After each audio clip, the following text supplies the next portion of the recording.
Querido Padre que estás en los cielos, te damos gracias, Señor, en esta hora de tu día santo, porque un grupo de tus hijos están aquí o estamos aquí para glorificar y alabar tu santo nombre. En esta hora, Señor, queremos darte gloria, darte honra, porque tú eres merecedor de ella. Gracias, Señor, porque nos diste a Cristo para que muriera por nuestro pecado sin merecerlo. Y gracias a Él, Señor, hoy podemos alcanzar la salvación y la vida eterna.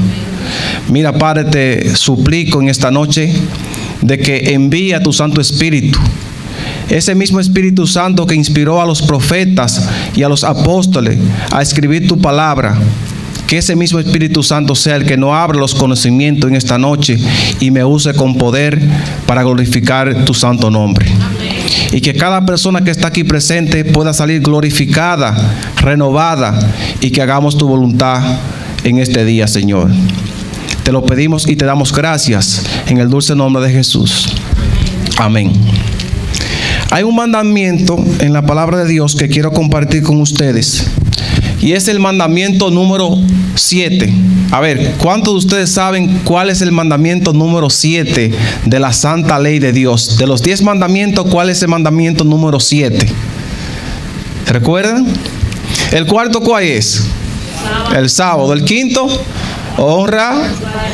Sexto, no matarás. ¿Y el séptimo? No cometerás adulterio. Amén. Dice allí en Éxodo capítulo 20, versículo 14. Si tienen su Biblia, por favor, acompáñenme allí. Éxodo capítulo 20, versículo 14, dice la palabra de Dios: no cometerás adulterio. Y aunque este es un mandamiento corto, igual que no matarás y no robarás, si vamos a preparar un sermón o un tema de no cometerás adulterio, aunque es corto el versículo, pero hay mucho que decir. Yo sé que la mayoría de ustedes saben que es no cometer adulterio, ¿verdad que sí? ¿Cuántos saben? A ver. Según nosotros, los cristianos, o lo que dice la palabra de Dios, cuando la Biblia nos dice no cometerás adulterio, significa que si usted está casada o está casado y usted tiene una tercera persona y usted le fue infiel a su esposo o a su esposa, eso es cometer adulterio, ¿verdad que sí? De ese mismo mandamiento, no cometerás adulterio, hay otro que sale y es no, ¿qué? No fornicará, ¿verdad? La fornicación también sale de este mandamiento. Y ustedes también saben lo que es fornicar. Cuando usted no es casado con su pareja y usted tiene una pareja, sea hombre o sea mujer, usted sin estar casado, claro está, eso es fornicar, ¿verdad que sí? Hermanos, también según el diccionario, nosotros aplicamos este texto o no adulterar en el ámbito cristiano, pero si usted va al diccionario de lengua española, por así decirlo, cuando usted adultera algo, es cuando usted altera el producto a una naturaleza. Es decir, por ejemplo, para que me entiendan mejor, si yo voy al supermercado y compro una lata de leche o un envase de leche para tomar, se supone que yo tengo que tomarme la leche blanca, ¿verdad? Pero si yo le echo otro ingrediente, sea café o sea otra cosa a la leche, está adulterado, ¿sí o no? Porque estaba blanco, es para tomarse así. Entonces, la misma palabra de Dios también nos dice en Apocalipsis capítulo 22, versículo 18: hay de aquellos que le añadan a la Biblia o a la profecía de este libro, porque Dios añadirá la plaga del libro que se presenta en Apocalipsis. Es decir, que cuando usted le agrega a la palabra de Dios cosa que la palabra de Dios no dice, usted está ¿qué? Adulterando. ¿Me entendieron lo que quiero decir? Ok. Ahora, mis hermanos, este texto o este mandamiento, el cual es el mandamiento número 7, vamos a enfocarlo con una historia que encontramos en la palabra de Dios. Y para eso yo lo voy a invitar a que usted abran sus Biblias, prendan sus Biblias y vamos a buscar en el Evangelio según San Juan. San Juan capítulo 8, versículo 1. San Juan capítulo 8 y el verso 1 encontramos allí la siguiente declaración. Dice el texto: Jesús se fue al monte de los olivos. ¿A qué monte se fue Jesús? Al monte de los olivos. Y por la mañana volvió al templo y todo el pueblo vino a él. Y él se sentó a enseñar. ¿A qué fue que Jesús se sentó allí? A enseñar. Entonces los escribas y los fariseos le trajeron una mujer tomada en adulterio. Y poniéndolo en medio, le dijeron: Maestro, esta mujer ha sido tomada en el mismo acto de adulterio. En la ley de Moisés nos mandó apedrear a esta mujer. ¿Qué dices tú? Decían esto para tenderle un lazo y poder acusarlo. Pero Jesús se inclinó y empezó a escribir en el suelo con su dedo. ¿Qué fue lo que Jesús hizo? Se inclinó a escribir con su dedo. El verso número 7 dice: y como insistía en preguntarle, se enderezó y les dijo: el que de vosotros esté sin pecado, tire la primera piedra. Y volvió a inclinarse al suelo y a escribir en la tierra. Y al oír esta palabra, acusado por su conciencia, salieron uno al otro, empezando desde el anciano, y quedó solo Jesús y la mujer ante él. Verso 10 dice: entonces Jesús se enderezó y le dijo: mujer, ¿dónde están los que te acusaban? Ninguno te condenó. Ella contestó: ninguno, Señor. Entonces Jesús le dijo: ni yo te condeno. Vete y desde ahora no peques más. Que Dios bendiga su santa palabra. Vete y no peques más. Hermano, me llama mucho a la atención el versículo 1, cómo comienza San Juan a narrar esta historia que está pasando en el versículo 1. Dice la palabra de Dios: Jesús fue al monte de los olivos por la mañana, volvió al templo y todo el pueblo vino a él y se sentó a enseñar. El monte de los olivos quedaba al este de Jerusalén. Y aproximadamente este monte era un monte alto. Aproximadamente tenía 800 metros de altura por encima del mar. Es decir, que era algo impresionante, era algo grande. Jesús frecuentemente visitaba este monte. Si usted lee las Escrituras, usted encontrará varios textos que le habla de que Jesús fue al monte de los olivos en muchas veces. Y de los acontecimientos más importantes que menciona la palabra de Dios, que Jesús fue al monte de los olivos, encontramos en Mateo 24. Ustedes conocen Mateo 24. Allí en Mateo 24 se habla de las señales del tiempo del fin del mundo, ¿verdad? Ese es el capítulo que todo cristiano debe saberse, porque es en lo que nos habla del futuro, de lo que pasó, de lo que está pasando y de lo que pasará, ¿sí o no? También, mis hermanos, dice la palabra de Dios en Mateo 24 que Jesús se sentó en el monte de los olivos y comenzó a enseñar. Esa fue la primera parte. También encontramos que después de Jesús establecer la Santa Cena, Jesús también fue al monte de los olivos a orar. Encontramos también que cuando Jesús entra a la ciudad, cuando se monta en el pollino, ustedes recuerdan la entrada triunfal de Jesús a Jerusalén, encontramos que Jesús, después que estaba allí, también fue al monte de los olivos. El versículo 2 dice: y por la mañana volvió al templo y todo el pueblo vino a él y él se sentó a enseñar. Hermano, Jesús se sentó a enseñar. Jesús era totalmente a los fariseos. Los fariseos de aquellos tiempos, mis hermanos, creían que solamente ellos podían interpretar las escrituras. Los fariseos de aquel entonces creían en sí que solamente ellos podían darle el veredicto final a una persona si era condenada o era salva. Ellos tenían un monopolio que solamente ellos querían decirle al pueblo que ellos tenían la autoridad sobre ellos para juzgar. Sin embargo, el problema que ellos tenían era que habían mezclado las leyes del Antiguo Testamento con las leyes de la palabra de Dios. Ellos habían mezclado esas leyes con tradiciones que ellos mismos hicieron. Y ellos tenían dos tipos de libros. Tenían la Torá y tenía uno que se llama el Misna. Y allí en ese libro, el Misna, que todavía lo usan muchos de ellos, allí tienen ellos muchas tradiciones escritas que le añadieron a la Biblia.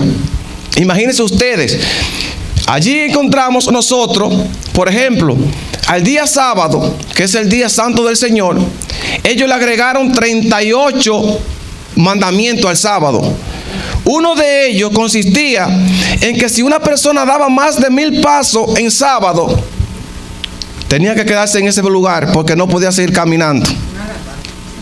Imagínense ustedes contando esos pasos, ¿cuánto llevo? 500, 600, y allí terminaba cuando llegaba a los 1000 pasos. Es decir, que la persona no podía salir lejos, tenía que mantenerse alrededor. Esa era una de las leyes. Otra de las leyes que ellos agregaron también era que la persona debía lavarse la mano. Ustedes encontraron, creo que en Mateo capítulo 11, si no me equivoco, allí habla de que tenían que lavarse la mano antes de comer. Un ritual, había sido un rito. Mis hermanos, todas esas tradiciones ellos se las añadieron a la Biblia. Y la persona tenía que cumplir tanto lo que decía la ley de Moisés como lo que ellos también enseñaban, porque si no eran castigados. Ahora, imagínense ustedes los cristianos de aquel entonces cómo vivían. Vivían con un yugo en su corazón, en su mente, que ellos no soportaban todo eso. Sin embargo, encontramos que Jesús, por otra parte, era totalmente a los fariseos. Y yo doy gloria a Dios por eso. Amén. Doy gloria a Dios porque Jesús enseñaba otra cosa diferente a lo que ellos decían.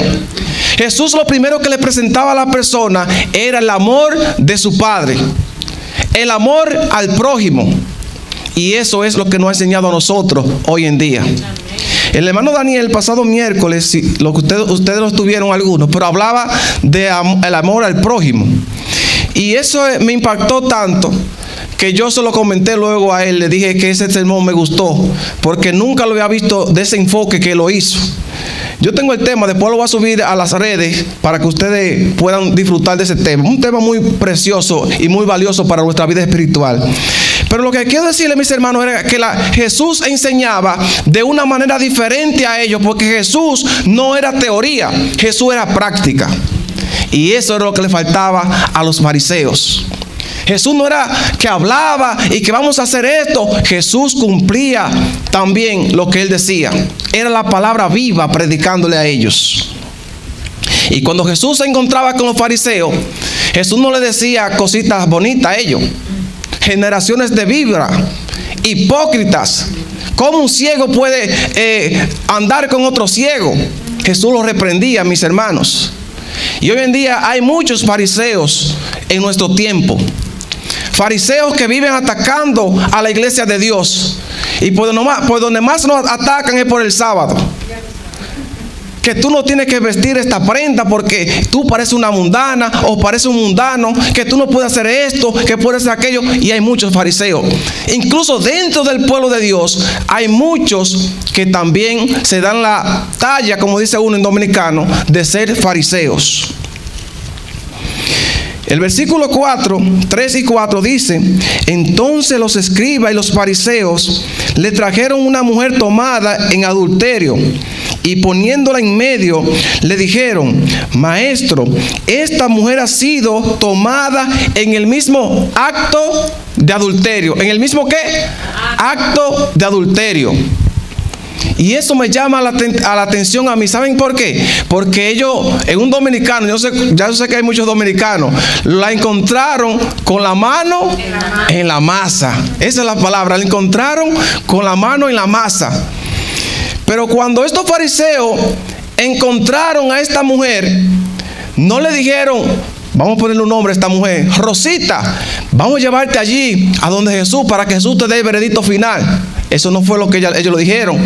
No la trataron con amabilidad para decirle: mira, tú pecaste, vamos a hablar allí con el pastor a ver qué el pastor va a decir sobre este caso. Yo estuve leyendo El deseado de toda la gente, porque a mí me gusta informarme un poco cuando voy a preparar un tema. Y hay muchas cosas que la sierva de Dios nos dice en esa historia o referente a esa historia. Cuando ellos tomaron a esta mujer, la tomaron a la fuerza, la arrastraron por las calles. No solamente eso, esta mujer fue a la presencia de Jesús semi desnuda, descalza. Me imagino que con el cabello vuelto loco, por decirlo de esta manera. Mis hermanos no tenían compasión de esta mujer. Ahora, imaginémonos esta mujer sorprendida en el mismo acto con este hombre, el cual no era su esposo. Esta mujer sabía lo que le esperaba, porque ella también conocía la ley de Moisés, sabía lo que decía la ley, el que cometiera adulterio. Y esta mujer asustada, llorando, sufriendo, sin esperanza, una mujer que la estaban maltratando y llevarla a donde Jesús. Y estos fariseos la veían sin compasión, solamente con el dedo acusador. Y déjenme decirle, mis hermanos, que tenemos que tener nosotros mucha cuenta cuando señalamos con el dedo acusador. ¿Y saben por qué? Porque cuando usted señala para adelante, hay tres que están detrás de usted que lo están señalando a usted. ¿Me doy a entender? Entonces, mis hermanos, nosotros tenemos que tener cuenta cuando acusamos a una persona diciéndolo: tú hiciste esto. Nosotros no debemos llegar a esos extremos. Tenemos un Dios poderoso, un Dios misericordioso, el cual juzga con justicia. Amén. Ese es el Dios que tú y yo debemos darle cuenta un día. Así que nosotros no tenemos que estar como los fariseos acusando. Pero me llama mucho, mis hermanos, la atención algo de esta historia que quizá ustedes leyeron conmigo el texto y no se dieron cuenta. El texto dice que trajeron la mujer porque aquella mujer había cometido adulterio, pero con un hombre, ¿sí o no? Sin embargo, ¿por qué no presentaron al hombre? ¿Verdad? Solamente trajeron a esta mujer. Ahora vamos a Deuteronomio. Deuteronomio capítulo 22. Un momentito. Deuteronomio capítulo 22. Y yo quiero que ustedes noten algo interesante. Deuteronomio capítulo 22 y el versículo 22. Oigan qué dice la palabra de Dios. Si se sorprende a un hombre echado con una mujer casada, escuchen bien, los dos han de morir, así se acabará con el mal en Israel. La ley decía que si esa persona que había cometido adulterio con un hombre era tomada en el acto, como dice la palabra de Dios, no solamente ella debía ser juzgada, sino que también el hombre. Pero aquí vemos en la historia que solamente llevaron ¿a quién? A la mujer. ¿Saben qué pasó, mis hermanos, con esta historia? Los fariseos le tendieron una trampa a Jesús. Y ustedes me dirán, ¿cómo le tendieron una trampa a Jesús? Porque más adelante podemos notar el por qué ellos van donde Jesús. Si ustedes leen el capítulo 8, versículo 5, voy a leer el 4 para el contexto. Y le dijeron: maestro, esta mujer ha sido tomada en el mismo acto de adulterio. En la ley de Moisés nos mandó apedrear a esta mujer. ¿Qué tú dices? Decían esto, el versículo 6, decían esto para tenderle un lazo y poder acusarlo, porque pero Jesús se inclinó y empezó a escribir en el suelo con su dedo. ¿Vieron lo que dice la palabra de Dios? Que ellos le tendieron un lazo a Jesús, una trampa a Jesús, para ver qué Jesús hacía. De todos los pecados que se conocen en la palabra de Dios, habían 3 pecados que eran condenados a muerte, aunque había más pecados, pero los 3 pecados principales que una persona podía cometer era, primero, el pecado de la idolatría. La persona que era encontrada con una imagen, con un santo, como mucho hay hoy en día, pero no pasa nada, era esa persona que encontraban adorando a un ídolo. Dice la palabra de Dios que había de ser muerta. Esa era la sentencia. El segundo era, si una persona era un criminal, un asesino, mataba a una persona, bueno, si se investigaba, claro está, y había una ciudad de refugio donde esa persona lo llevaban, y allí, si era inocente, duraba X tiempo y luego era suelto. Pero si la persona lo hizo a propósito, muerte con muerte. Y tercero, el que era encontrado en el acto de adulterio, esa persona, el veredicto era muerte. También el que violaba el sábado, también se lo podemos encontrar nosotros en la palabra de Dios. Pero de todos estos pecados, estos 3 eran los más severos. Y esta pregunta que le dicen ellos en el versículo 5, que la ley de Moisés le mandó a apedrearlo, ¿y tú qué dices? Ellos le hicieron esta pregunta a Jesús con un alma de doble filo.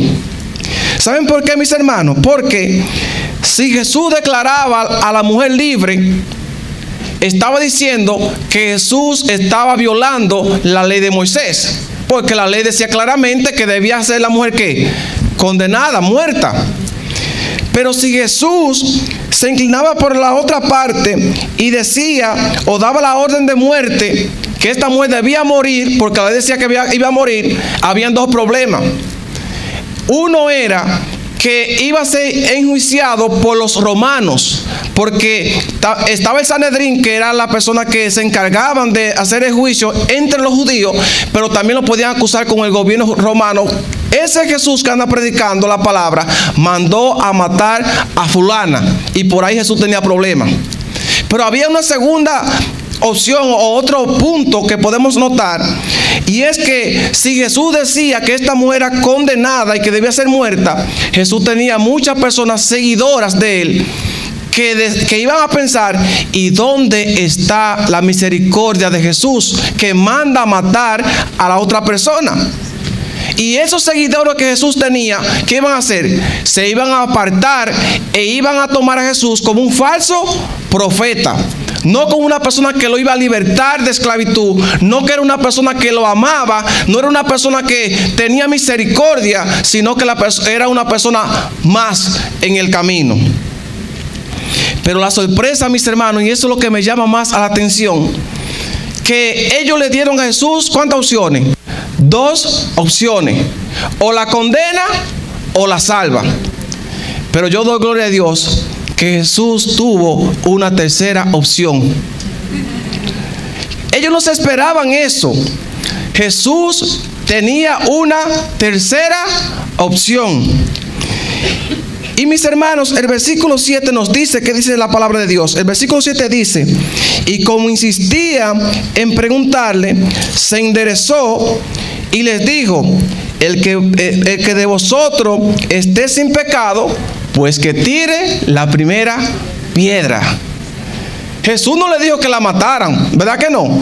Jesús tampoco le dijo, yo no te condeno. O sea, Jesús no se fue para ningún bando. Simplemente le dijo a ellos, los que lo estaban acusando, el que de ustedes esté libre de pecado, pues lancen la primera piedra. La sierva de Dios, mis hermanos, cuando habla de esta historia, y me gusta mucho porque El deseado de toda la gente es mi libro favorito, de todos los libros de la hermana White. Ese es mi libro favorito porque me gusta siempre predicar del Nuevo Testamento. Que cuando Jesús fue, o cuando llevaron a esa mujer que le hicieron esta pregunta a Jesús, dice la Biblia, dice la hermana Elena White en visión, viendo esto, ella dice que Jesús miró el corazón de los fariseos y de los escribas. Él leyó sus pensamientos y leyó su corazón.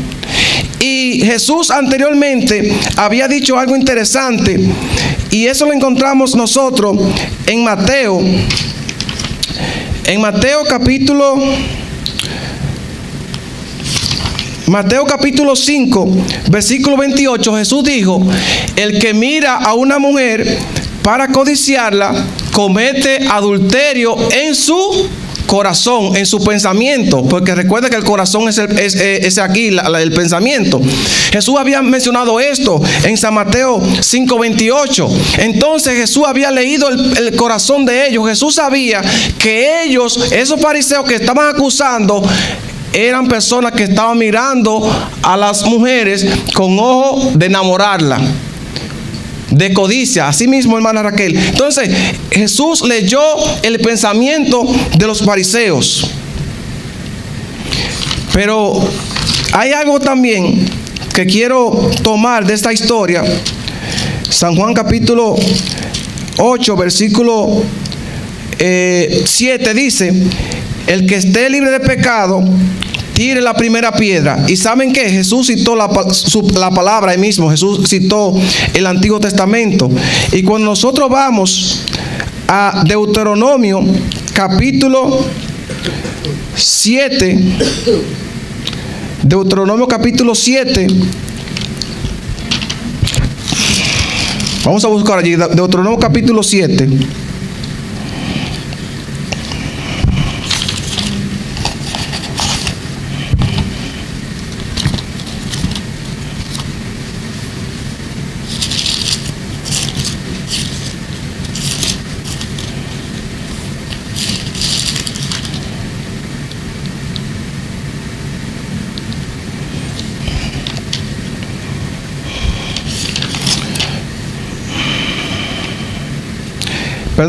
Capítulo 17, versículo 7. Escuchen lo que dice la palabra de Dios. Capítulo 17 y el versículo 7. Escuchen lo que dice la palabra de Dios. La primera mano para darle muerte serán de los testigos, después la mano de todo el pueblo, así quitará el mal de en medio. Es decir, cuando Jesús le dice que esté libre de pecado, pues lance la primera piedra, la ley o el mandamiento decía que la persona que estuvo presente en aquel lugar donde se cometió el hecho, esa era la primera persona que debía lanzar la piedra a la mujer adúltera. Sin embargo, ellos ninguno pudieron hacerlo, porque eran más pecadores que ¿quién? Que esta misma mujer. Entonces, mis hermanos, aquí nosotros notamos muchas cosas que Jesús enseñó en su palabra. Y es que cuando Jesús le dice a esta mujer: el que esté libre, los fariseos, el que esté libre de pecado, lance la primera piedra, ellos no tenían el deber de hacerlo, porque ellos ya habían cometido todas esas faltas que la ley de Moisés decía. Y el versículo número 9 dice: al oír esta palabra, acusándolo por su conciencia, salieron uno, empezando desde el anciano, y quedó solo Jesús con esta mujer. Verso 10 dice: entonces Jesús se enderezó y le dijo a la mujer: ¿dónde están los que te acusaban? ¿Ninguno te condenó?